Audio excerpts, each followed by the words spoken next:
жаш бала болобу, чоң балалар болобу, көбүнчө мынтип сурашат да, мен аппетитим жок депчи. Аппетиттин жоктугу баары бир биринчи орунда бул нерв системасына байланыштуу.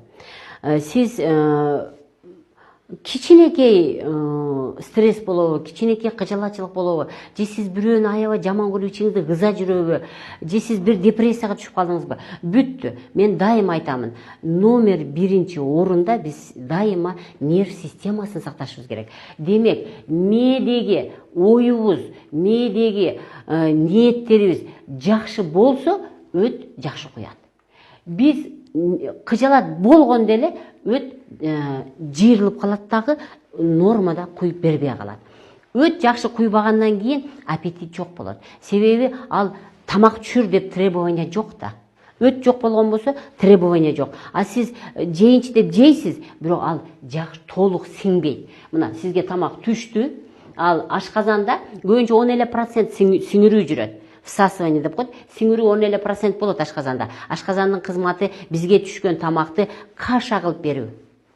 Жана өзүнүн согу менен аралаштырып туруп, анан ошо 10% гана сиңет да, калганы каша түрүндө өтүп туруп, бардык тамак сиңирүү бул 12 эл ичегиде жүрөт. Ушул жерге бизге Кудай Таалам 2 бесплатный аптеканы жасап койгон. Бирөөсү бул өт, экинчиси уйку без.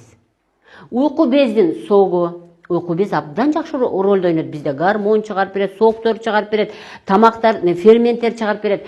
Өт дагы өтүн куят. А өттүн кызматы микробдорду өлтүрөт, жырларды эритет, кишечниктин моторикасы деп коет. Ичегинин түртүү кызматына көрдүңөрбү? Мына ушул 2 бесплатный аптека келип, мына ушул 12 эл ичеги ачылат дагы. Ушул жердеги каша түрүндөгү тамактар ушул жерден куюлуп, автоматикалык түрдө. Уже биз тамакты көрдүк, биз уже тамакты өзү алганда эле булар куюлуп даяр турат. Анан ушул жерден эритилет. Демек, бул да жакшы куйбай калса, кызарып, шишип, сезгенип калган болсо, мунун көңдөйү жакшы болуп келип, мындай көңдөйдө мынтип тамчылап турган болсо, ал кызарып, шишип кеткенде көңдөй кичинелип кетет.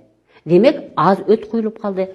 Уйку бездин соктору аз куюлуп калды, тамак жакшы сиңбей калды. Тамак жакшы сиңбеди деген сөз бүттү. Ал непереваренный пища деп коет да, толук сиңбей калган тамактар биздин ичегиде жашаган биздин микроорганизмдерге тамак болуп калат.